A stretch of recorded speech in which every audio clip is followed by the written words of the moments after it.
If you're old enough for the mere sight of this envelope to get you excited about cinematic possibilities, you've got a head start in this episode.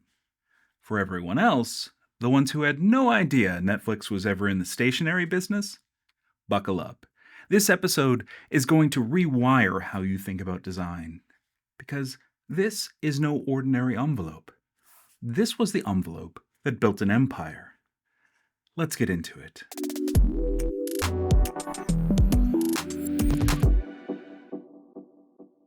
So, what is this thing really? And more importantly, who was it actually designed for? Well, here's the surprise. It wasn't designed for the movie lover camped out by their mailbox, desperate to continue a Band of Brothers binge. Not even close. Some of the most important design decisions here actually risked the movie watching experience. Scratches, cracked discs, delays. That sounds like bad design, until you realize it wasn't designed for the viewer at all. It was designed for the postal service, for sorting machines, for weight limits, for thickness tolerances, for the brutal, indifferent physics of mail moving at industrial scale. Yes, the customer mattered, but downstream. The first user Netflix had to satisfy wasn't you. It was the system. When people talk about Netflix's origin story, they usually frame it as a consumer rebellion. Late fees were evil. Blockbuster was arrogant. The internet set us free. And it's a good story, but it's also mostly wrong. Because when Netflix launched in the late 1990s, this wasn't a battle for movie lovers. It was a battle against friction. DVDs were new. Streaming was definitely not a thing. And the internet, let's be honest, was barely holding itself together. What Netflix actually saw wasn't a content opportunity. It was a logistics problem. How do you move a fragile optical disc across an entire country cheaply, repeatedly, and at massive scale without breaking the postal system or your business? That question mattered more than taste, more than curation, more than cinema itself. And it forced a brutal realization. If this didn't work inside the constraints of the mail, well, none of it mattered. So Netflix didn't start by designing a great movie experience.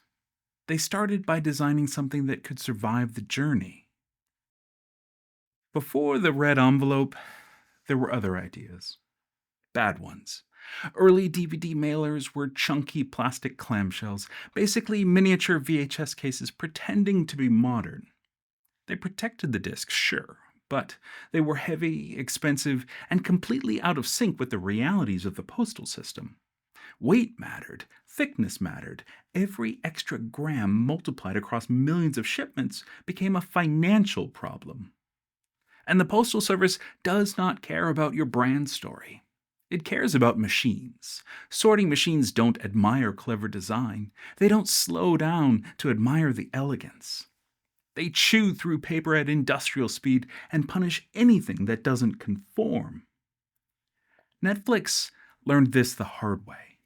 Too rigid and the envelopes jammed. Too soft and the discs cracked. Too thick and postage costs exploded. Every design decision was a negotiation with physics.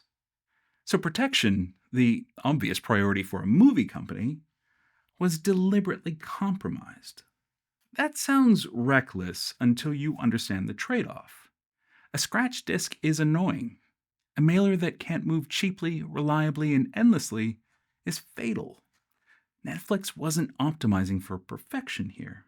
They were optimizing for survival. Paperboard replaced plastic. Structure replaced padding. Failure rates were accepted because the system could absorb them. And quietly, invisibly, the envelope began doing its real job, teaching Netflix how to scale. Getting the disc to you was tricky. Getting it back was the real challenge. Because returns are where systems go to die. Labels get lost, tape runs out, people procrastinate, and the friction compounds. Blockbuster solved this with a building and a counter. But Netflix had no such luxury. So instead of designing a better return process, Netflix did something smarter. They removed the process entirely. The envelope was designed to make the return unavoidable and effortless. You didn't need a new envelope. You didn't need tape. You didn't need to print a label because the address was already on it. The postage was prepaid, and the instructions impossible to misunderstand. The return wasn't a separate action. It was built into the object itself. And that is behavioral design. The envelope gently trained millions of people how Netflix expected them to behave, without instructions, reminders, or guilt. Watch, flip, mail, no late fees, no confrontation, no awkward human interaction. Just flow. And here's the thing. Every smooth return meant inventory moved faster. Faster inventory meant fewer disks per customer.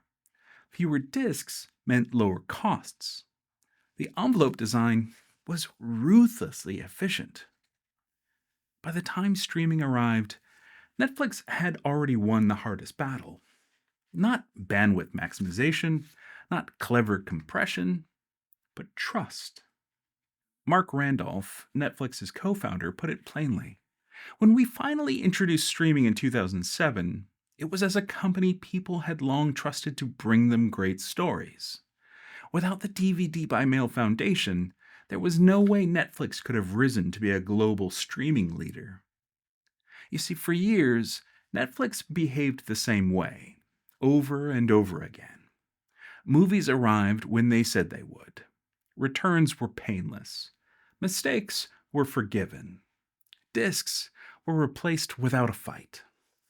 And that consistency mattered more than people realized, because design isn't just about ease. It's about expectation. The envelope taught customers how Netflix behaved. It taught them that the company wouldn't punish them, that it wouldn't nickel and dime them, that it respected their time. Habits formed. Check the mailbox, watch the movie, send it back. There's no urgency, no guilt, no friction. So when Netflix eventually said, hey, what if the movie just appeared? And their customers shrugged and said, why not? The envelope had already trained them to trust a black box. Streaming just promised to make that box smaller. But here is where I should admit something. When Netflix was flirting with streaming, I was living in Hollywood. And I can tell you, the mood wasn't optimism. It was skepticism. The industry didn't see streaming as the future. It saw it as a compromise. But then Netflix introduced something kind of clever. A subscription that kept your envelopes coming, but also gave you access to their small but decent streaming library. It was a weird hybrid that Netflix saw as a necessary evil, while bandwidth caught up with their ambition.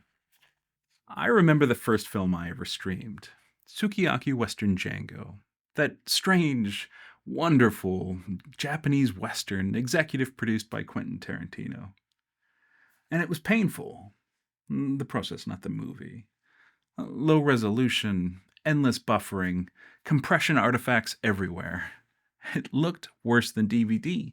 It sounded worse than DVD. And I remember thinking, this is it? This is what's supposed to replace cinema?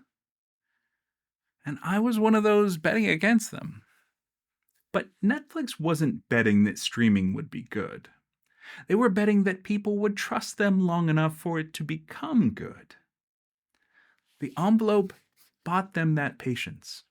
It taught audiences that Netflix wouldn't punish early adopters, that rough edges were temporary, that the system would improve quietly and steadily without asking you to relearn how to behave. So when streaming stumbled out of the gate, people didn't flee. They waited, patiently, just like they had at the mailbox. It's tempting to look back at Netflix's rise and see inevitability. Of course they won.